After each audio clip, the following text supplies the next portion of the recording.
Hi. Narivetta, Tovino Thomas, Priyamvada Krishnan, Suraj Venjaramoodu ഇവരാണ് main lead ചെയ്തിരിക്കുന്നത്.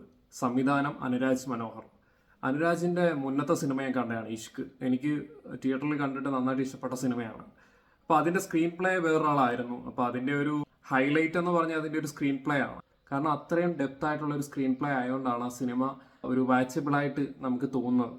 പക്ഷേ ഇതിലോട്ട് വരുമ്പോൾ നരിവേട്ടയിലോട്ട് വരുമ്പോഴത്തേക്കും ഇതിന്റെ സ്ക്രീൻ പ്ലേ എഴുതിയിരിക്കുന്ന അബിൻ ജോസഫ് എന്ന് പറഞ്ഞ ഒരു ഷോർട്ട് സ്റ്റോറി റൈറ്ററാണ്. പുള്ളിക്കാരൻ സ്ക്രീൻ പ്ലേ റൈറ്റിങ്ങിലോട്ട് വന്നപ്പോഴത്തേക്കും ഒരു പ്രൊഫഷണൽ റൈറ്റിംഗ് സ്കിൽ ഇല്ലാത്ത പോലെ എനിക്ക് തോന്നി. പൊതുവെ ഈ സിനിമയുടെ സ്ക്രീൻ പ്ലേ ആണ് മെയിനായിട്ട് ഈ സിനിമയ്ക്ക് കുഴപ്പമെന്ന് തോന്നി. കാരണം ഒരു 20 മിനിറ്റ്സിൽ ഒതുക്കാൻ പറ്റുന്ന ഒരു സിനിമയാണ്. ഒരു ഷോർട്ട് ഫിലിമിനുള്ള ഒരു ത്രെഡാണ് ആക്ച്വലി ഇത്. പണ്ട് നടന്നിട്ടുള്ള ഒരു മുത്തങ്ങ സമരം ബേസ് ചെയ്തിട്ട് എടുത്ത സിനിമയാണ്. ആ സിനിമ തുടക്കം തന്നെ എഴുതി കാണിക്കുന്നുണ്ട്, based on A true story എഴുതി കാണിക്കുന്നുണ്ട്. ഇതിനകത്തിൽ അവർ ഈ ഒരു ഇൻസിഡന്റ് കാണിക്കാൻ വേണ്ടിയിട്ട് ഈ 20 മിനിറ്റ് കാണിക്കാൻ വേണ്ടിയിട്ട് 2 മണിക്കൂർ എങ്ങനെയൊക്കെയോ ഒപ്പിച്ച് സാധനം വെച്ചിട്ടുണ്ട്. പക്ഷെ അത് ഭയങ്കര വലിച്ചു നീട്ടലാണ്. കാരണം തുടക്കം തന്നെ കുറച്ച് പ്രണയ സീനുകൾ ഇതിനകത്തിൽ കയറ്റിയിട്ടുണ്ട്. ടൊവിനോടെ എല്ലാ പടത്തിനകത്തിലും കാണുന്ന പോലെ ഒരു ടെംപ്ലേറ്റ് സാധനം.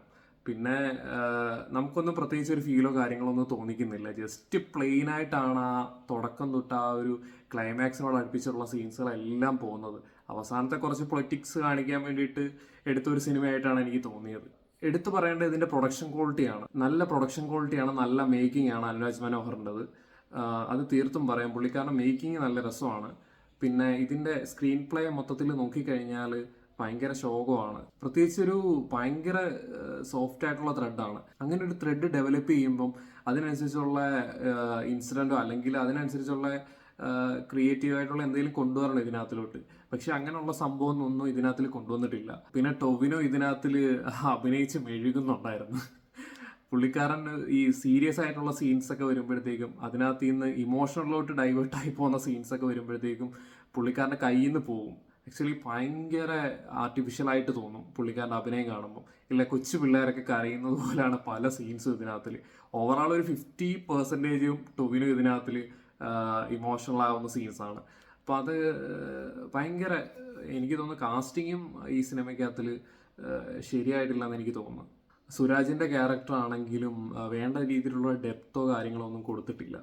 പിന്നെ മൊത്തത്തിലൊരു പ്ലെയിൻ ഒന്നും ഇതിനകത്ത് നിന്ന് നമുക്ക് കണ്ടുകൊണ്ടിരിക്കുമ്പോഴാണെങ്കിലും തിയേറ്ററിൽ നിന്ന് ഇറങ്ങി പോകുമ്പോഴാണെങ്കിലും ഒന്നും ഒരു സാറ്റിസ്ഫാക്ഷൻ കിട്ടത്തില്ല.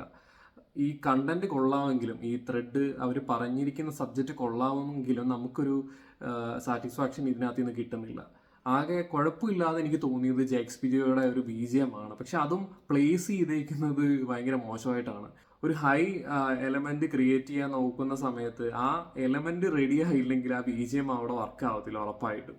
കാരണം ആ ഒരു എലമെന്റ് അവിടെ വർക്ക് ആവാത്ത സ്ഥിതിക്ക് ഈ BGM-ഉം പ്ലേസിങ്ങും ഭയങ്കര മോശമായിട്ടാണ് എനിക്ക് തോന്നിയത്. ഇതിനകത്ത് ആ കൊള്ളാവുന്ന പാട്ടാണ് മിന്നൽ വള എന്ന് പറഞ്ഞിട്ടുള്ള സോങ് മാത്രമേ ഉള്ളൂ ശരിക്കും എൻജോയ് ചെയ്ത് കാണാൻ പറ്റിയത്. ബാക്കിയൊന്നും എനിക്ക് പേഴ്സണലി ഇഷ്ടപ്പെട്ടിട്ടില്ല ഈ സിനിമ.